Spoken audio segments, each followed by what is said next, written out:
राधे राधे सभी को। आज मैं आपको प्रभु श्री कृष्ण की बहुत ही प्यारी लीला सुनाऊंगी, जो कि मैंने संतों के श्रीमुख से सुनी है।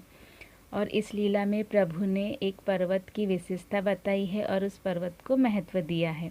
आइए इस लीला को सुनते हैं। भगवान श्री कृष्ण अपने सखाओं और गोप ग्वालों के साथ गाय चराते हुए गोवर्धन पर्वत पर पहुँचे तो देखा कि वहाँ गोपियाँ 56 प्रकार के भोजन रखकर बड़े उत्साह से नाच गाकर उत्सव मना रही है।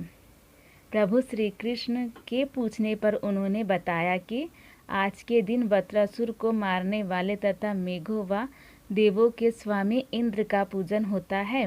इससे प्रसन्न होकर इंद्र वर्षा करते हैं, जिससे प्रचुर अन्न उत्पन्न होता है।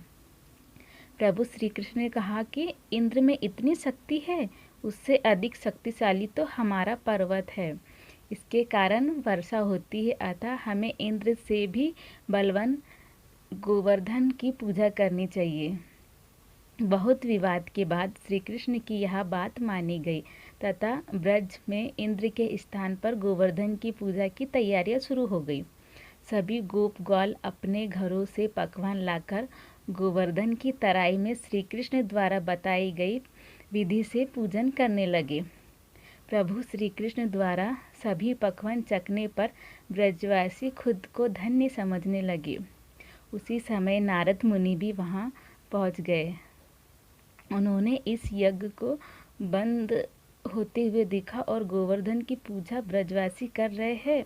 यह बात इंद्र तक नारद मुनि द्वारा पहुंच गई और इंद्र को नारद मुनि ने यह कहकर और भी डरा दिया कि उनके राज्य पर आक्रमण करके इंद्रासन पर भी अधिकार शायद श्री कृष्ण ने कर लिया है। इस पर इंद्र गुस्से में लाल पीले होने लगे। उन्होंने मेघों को आज्ञा दी कि वे गोकुल में जाकर प्रलय पैदा कर दे। ब्रजभूमि में मूसलाधार बरसात होने लगी। सभी बाल बाल भयभीत हो उठे। फिर उन्होंने प्रभु श्री कृष्ण से निवेदन किया। फिर प्रभु श्री कृष्ण की शरण में पहुँचे और प्रभु श्री कृष्ण ने उन्हें गोवर्धन पर्वत के चरण में चलने को कहा। वहीं सबकी रक्षा करेंगे।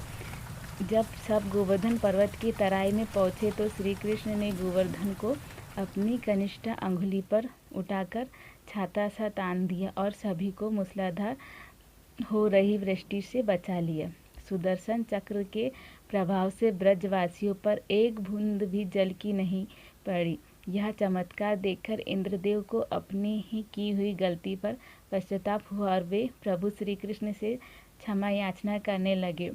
7 दिन बाद श्री कृष्ण ने गोवर्धन पर्वत नीचे रखा और ब्रजवासियों को प्रतिवर्ष गोवर्धन पूजा और अन्नकूट का पर्व मनाने को कहा।